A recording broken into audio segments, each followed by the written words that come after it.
Hey everyone, this is Forrest Price with your Monday Moments. As you can see, there's someone sitting next to me in my, I don't know if you call this my living room, my dining room. Let's just say it's a room I have a lot of junk in. Well, it's actually my third office. So we're sitting on the bench. So yeah, my arm is around him just so we can be in the same caption. So, as you probably figured out, it ain't Monday. It's Friday. Is it still Friday morning? Mid-morning, yes. Mid-morning, something like that. Mid-morning. It's something like that. Mm-hmm. We up, we awake. Yes. So it's Friday. This is my brother Ernest Rowe, my brother in Christ. Yes. Will introduce him. He's one of my closest friends. I just attended his wedding. Yes. This is the man. This is the man. There are a few people I idolize or I'd want to be more like. And this is one of them.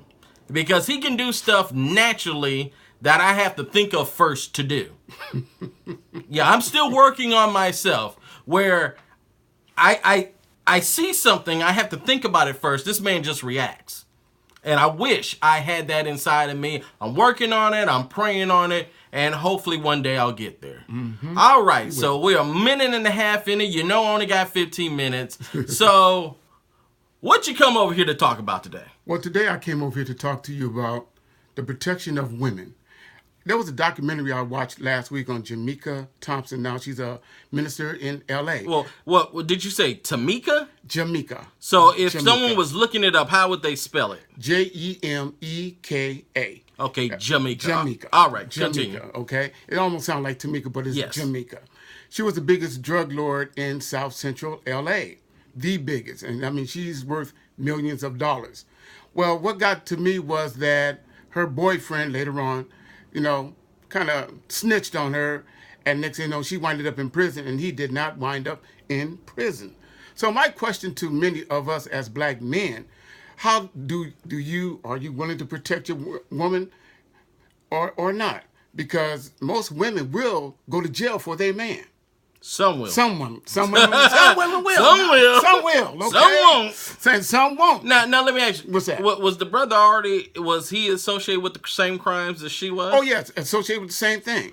Okay. But he was in Illinois and she was here in California. So she was transporting drugs from California to Illinois. Oh. Yeah. It was interesting. So she was his supplier. Mm-hmm. Oh, okay. Yeah. And so who got busted, him or her? Well, he got busted first. Oh. But then they was asking him where did he get his supplies from. The first person always get the best deal.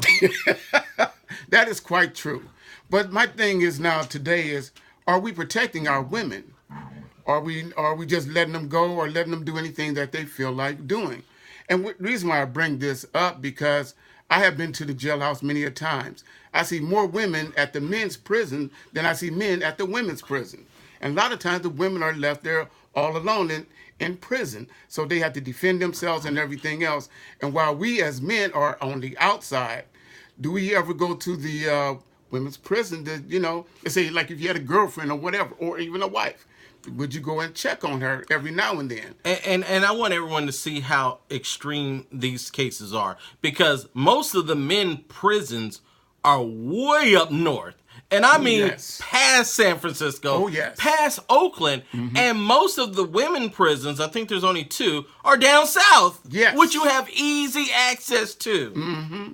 So the question that I still ask again, are you willing to protect your woman by any means necessary? Let's say if you both get caught doing the same thing, and would you say, well, give me immunity and send her to prison? Or would you say, I'll go to prison and give her immunity? That's got to be a case-by-case basis, man. Yes, it does. I mean, if that's the love of your life and you made a vow to protect her, that is your duty. I mean, it's your duty to jump in front of that car, to jump in front of that bullet. I mean, that's your duty. Mm-hmm. You swore between God, that's your duty. Yes. Now, what? There's got to be some exceptions. If that brother wasn't a part of nothing. Now, if he was not a part of anything, then that's a different story. But this brother was wrapped up in it tight. Yes, he was. And, and I mentioned this before, self-preservation. That's true. A lot That's of people, true. that is your first instinct. That's true. And you get locked in that room for 10 hours with them cops, they'll make you confess to stuff you ain't never even did. They'll convince you actually did it. That's true. And that's why a lot of prisoners wind up getting out of prison after 25 or 30 years, trying to find out there was, false conviction. False convictions. They'll give you a deal telling you you're going to the chamber or you're getting the needle. That's true. I mean, they literally legally can lie to you. And that's true. So the thing is, like I said again, are we the protectors of our women? Because I think about slavery, how the master came in and took your woman and put her in the big house. Next thing you know, she come back pregnant, and you're there with the child, and that's sad. That is sad. I don't know how. There's a comparison there, because those men. What could those men do? Well, really nothing. Nothing at all. But take it. But the thing is, even when we even as I was coming up, the men was like always in and out of the house, but none of them were hardly in the church until they was about 60 or 70 years old, getting ready to die. Exactly. And try to, erase all of their sins. So that's why the church, even today, is not filled with men, but it's filled with women. It's definitely filled with women. And the women are saying, where is the good black men at? They're there, but you just can't find them there. And the thing some are there, but most aren't active. Mm-mm. And most of us, even as men, we have our mothers, daughters, aunties in the church, but we're not really protecting them at all. And maybe it starts with there, that we don't protect our mothers enough. We leave it up to our sisters or aunties or other women to take care of our own women. And that's even at that level. And women, half of the time, talk about, well, I don't need no man. I don't know where that came from. You think it's possibly because we don't have that nurturing skills, because we're not able to give birth, and it's just not as much of a natural instinct to us to do? Well, to be honest with you, it's not a natural instinct, because even as I myself coming up as a child, I didn't see my father really protecting my mother as he should have. Today, we're trying to produce more fathers now than ever. We're trying to get more fathers to protect not only the mothers, their wives, and their children. That is necessary, because today our young men, especially, are running rampant without no father. Our young women are running rampant without no fathers. Where are the strong fathers? Where is the protecting father? The father that that you look up to, that will protect you by any means necessary. Now, don't get me wrong. I don't want to blast the church or anything, but the church has got to stop romancing Jesus Christ so much. Show Jesus Christ his strength and how he protected the family, how he protected the woman, how the woman who was committed to adultery, and Jesus came and protected her, and no other man protected her. But that's what history does. It wusses down people. The same thing they did with King, and they're actually trying to do with Malcolm right now through history. Mm-hmm. They're trying to wuss them down, they're trying to show the lighter side of them instead of the militant, hardcore fact what they were. That's true. So that's true. I don't know if we can blame the church or just blame their raising, but when you are a single mother, raising a boy, it's tough. It's going to be tough. It's tough. It's going to be tough. It's tough. I was a single parent for 5 years, and I applaud all women who are single mothers. Yeah. I applaud you because it was tough. I mean, those first 2 years was really, really, really tough. But then as I grew into it, I start to understand, because a lot of us need that spiritual part, and we as men got to act on that spiritual part. We got to be like a God within God. I know that might sound a little crazy, though, but it's true. Because as African American people or black people, we didn't have no religion in the beginning until the Europeans came over and conquered us, okay? But what I'm just saying to all of us as men, we got to be protectors of our women and our children. We might not be the head of the family, but we are the foundation of the family. And we got to find our foundation. We can't let everybody come in to our home and destroy it. Just like with this sister, Jamaica Thompson. Now she's a minister somewhere in L.A. and she has a huge following, which is good. But she said, I had to go to a dark place in order to see myself. And that's what she did.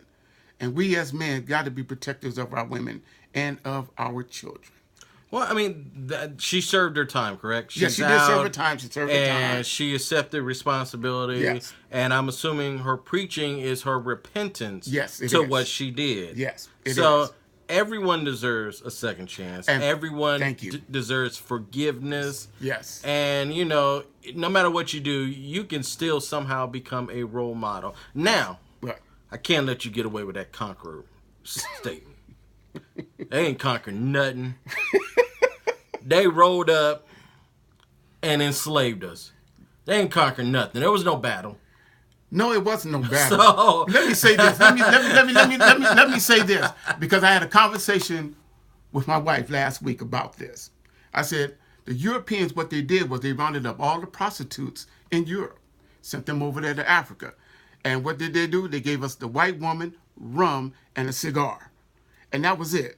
And next thing you know, when you was drunk and the food, they came in and just picked you on up and put you on the boat. sounds like the Red Man's story, too. Yes, it is. Because I was up in Northern California. A lot of Native Americans are up that way. And it's so sad that they're being misused, misguided, and really misinformed of what's really going on. They're being exploited. They're being That's exploited. what they're doing. Yes. I mean, And it's sad. It's really sad. You have non-Indians who basically control the tribes now. Yes. In almost every tribe. That's true. That's true. You and know. it's really sad because I met a brother from, I forgot the tribe that he was from, but he's from Humboldt County. And he was just saying how the white man just came and just took everything from them. Break the women, even killed the whole village, women and children. But you know, like I say again, are we protecting our women from sometimes abuse? Well, how do you What's protect that? your woman? Well, one part of it is I have to be in the spirit of God, for one thing. That's one Always. part. Always. Number two is to be disciplined. That is the key. Is the key to all things, is to be disciplined, not only in the word, but physically also. And then on top of that, love. Love will protect all things. If you love that person deeply, you will stand in front of a train or even put a gasoline jacket on and walk into fire. Just protect that one person. But really, 90% of it is based on discipline. If the man is disciplined, the household is disciplined. Not in an abusive way, but in a spiritual, disciplined way. We got 2 minutes left. Okay. Mm-hmm. 2 minutes left. 2 minutes left. All right. We're going to end this on a positive note, even though you entered my house, which you know is a dolphin house. Oh, Lord! Patriots all the way! He entered a dolphin house where there's nothing but dolphin memorabilia throughout the house. And I'm waiting on my domino set that's going to be coming in a week or so. and he showed up with this Patriot shirt on. I'm sorry. You know what? Nothing I can say. They don't That's win right. the division with 15 straight years. Yes, I guess that's there's true. not much I can say. That's right. But that's still kind of a little disrespectful. I know it is, but what's wrong with a little disrespect? Ain't nothing wrong with it. But there's love in the end. Whatever. Yeah, I know y'all never make it to the playoffs anyway. But anyway, Not with that quarterback. I know it. Not with Sorry Hill. But the main thing, my brothers, is protect and honor your women. All right. Please study. Go study the Egyptian history of black women in Egypt. Oh man, it's deep. All right. I'm going to have to Run get it. him back. Yes. Because we can't have a quick 15 minutes on this. We can't. That's true. We tried, and I had to cut him off, you know. But I do want to continue to share the videos. Again, you can watch all my videos. You can go to YouTube, subscribe under Forrest Price, watch my minutes on Instagram under R Price 449. And, of course, you can catch me every Monday on Facebook, Forrest Price. So I will see you all Monday or whenever I find another interview that's probably during the week. Yes.